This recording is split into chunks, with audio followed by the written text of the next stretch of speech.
Tinanong pa niya tayo sa ating paingin naman ng ating manok maya. Ito pa niya ating paborito na naman. Oh.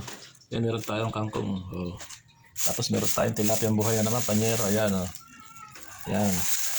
Tapos meron tayong sampalok. Ay, sinamahan din ng sili.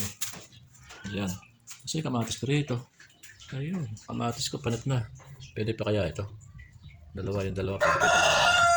Hingin naman ang manok ko na yan. Oh. Ayan. Ito pa niya ating lalutuin ngayon. Pangat isa, bulok. Ayan, karat, gawin na natin. Linisin natin ang ating tilapia. Siguro panyero, ito yung 1 kilo. Lalaki ko. Sarap na ito. Higit na sabaw.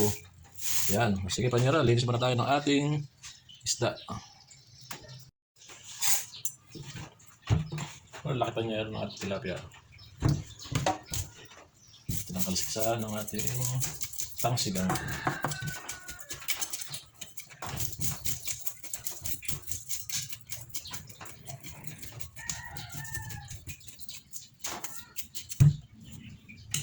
Sigurado ko pa niyo na masarap ang sabaw ito kasi sariwa yung isda.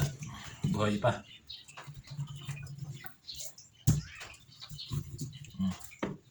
Laki.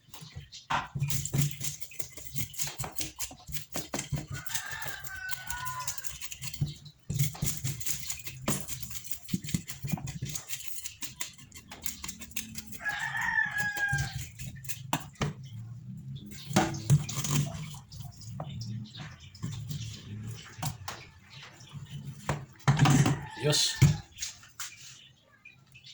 Hindi natin panyero yung ating mga ricad. Meron tayong sibuyas. Tulog pa. Dalawang sibuyas kasi maliit. Maliit ang ating sibuyas. Pickles. Tapos ito yung luya. Hindi ko na binalatan kasi maliit lang din. Linis ko naman.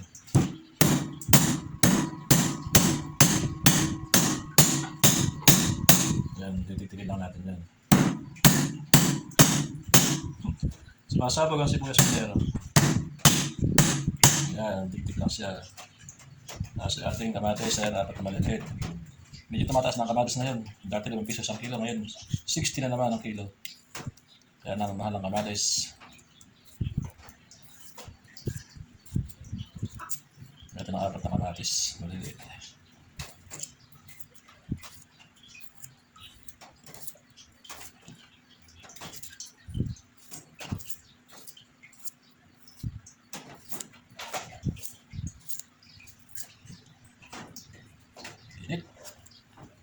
Init nga isang ang panahon ngayon. Grabe, init sa labas. Hindi mo magawa ng electric pan. Yan, okay na siya. Tapos ito sa palong natin.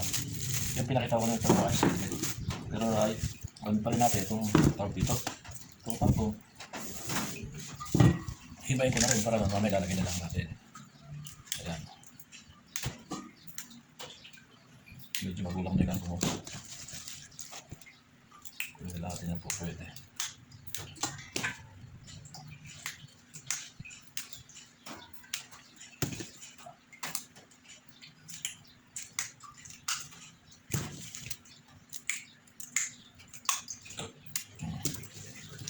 Ay, ang sinap pa.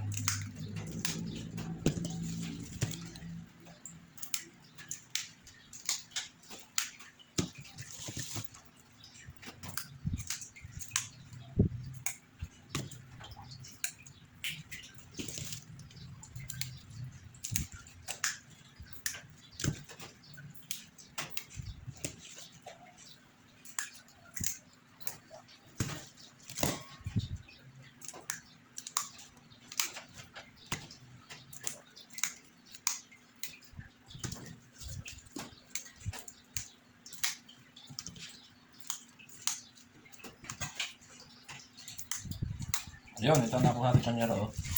Lagyan natin sa ating tilapia.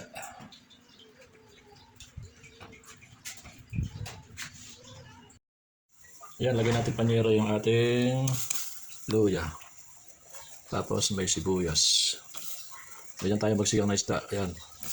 Kukulan mo natin yung sibuyas, luya. Ayan, lagyan natin ng sili. Ayan. Tapos ito yung kamatis. Ayan. Kukulan mo natin yung bago natin ilagay yung tilapia para lumasa yung luya at saka sibuyas at kamatis. Ayan. Pakukulin natin na medyo, mga 2 minutes yan. Yun, okay na siya panyero. Pwede natin ilagay yung ating tilapia. Ayan, lalaki. 3 piraso lang yung panyero. 3 lang naman kami sa bahay. Tigisa kami. Ayan. Sila ng masarap. Tapos lalagyan na natin panyero yung ating pangpasim. Yan, sampalok. Sabay-sabay na siya para lang napipigil natin paglambot niya. Ayan. Saka natin ulit tatakpan yan. May panyero, pipigil natin yung sampalok na yan. Hangoy natin.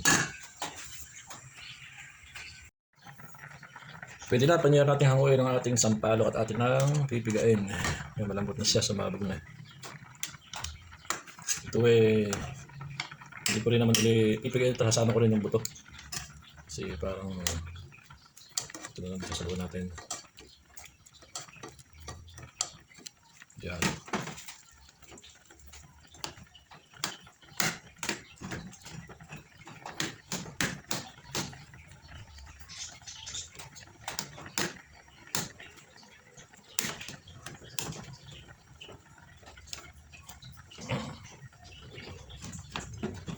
Sama natin panyero yung buto, yung pinagpigaan.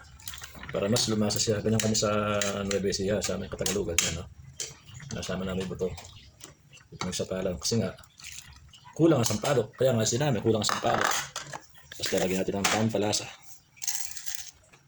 Ayan. Tapos, ihahabol natin yung ating gulay.